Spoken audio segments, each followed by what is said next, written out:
afternoon and welcome to another episode of Discovering Humans. Today we're going to talk about something very peculiar to the humanoid species, and that is something called emotions. It's something you can't see with your eye, you can't touch it with your hands, and yet it's something very powerful.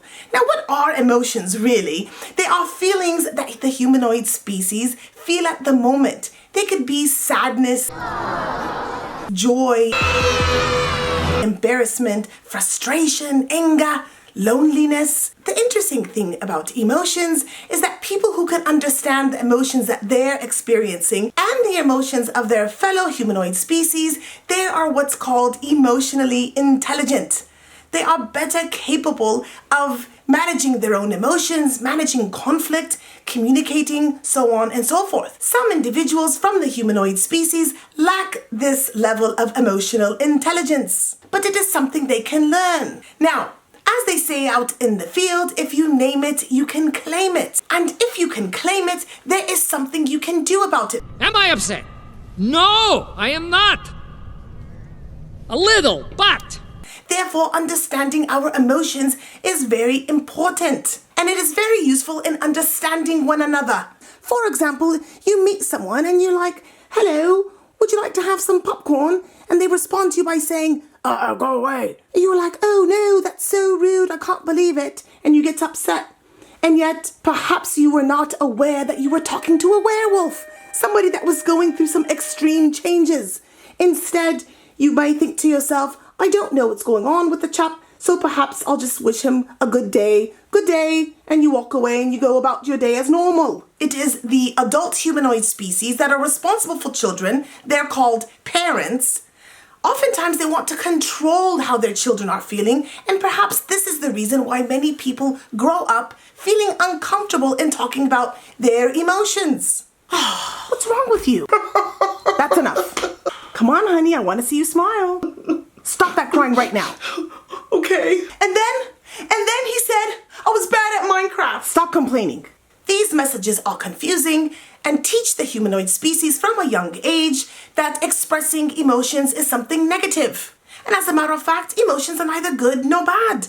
They just are. What's interesting is that the humanoid species, barring any mental health conditions or perhaps extreme living situations, has the ability to affect their emotions based on what they think about what is going on in the moment. For example, I have this glass here, and someone might say, "Oh no, I've only got a half glass of coffee," and might be upset about it. Somebody else might say, "Oh, look at that, I've got myself a cup of coffee," and drink it. And instead of getting all up in arms when we get a bad grade on a test, instead we can say we can study a little more next time. If we get pulled over for speeding, we tell ourselves we are not bad drivers and we will do better next time. Indeed, how we think about a situation greatly affects our emotions. Let's go to our lab here and get a closer look. Here we have 2 glasses of water that represent our feelings. And what we're going to do with one of these glasses here is we're going to spray some shaving cream, and we're going to say that this is a protective barrier, that this is a positive outlook on life. All right. So we're going to do that there. Here we're going to put an event that would normally make somebody sad. Our friend doesn't answer our text all day. The positive filter is catching that thought. And instead we think to ourselves, all right, my friend might be busy or she might have misplaced her phone. Here on the left, without the positive filter, we're rushing in with negative assumptions and we're saying to ourselves, "Oh my goodness, my friend must be mad at me." And now we are feeling very sad as a result. And with another event, we have not been invited to a party. With the positive filter, we're able to process and we think to ourselves, "Oh, perhaps they forgot. Oh, perhaps I'm still going to get invited."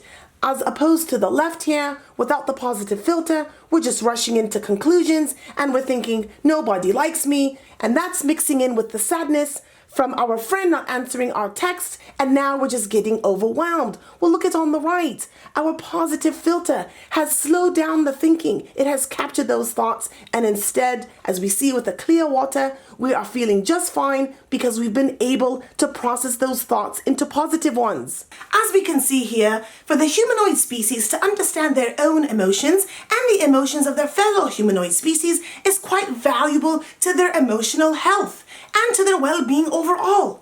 And that wraps up this week's edition of Discovering Humans. We'll see you next time. How rude he was being to me, and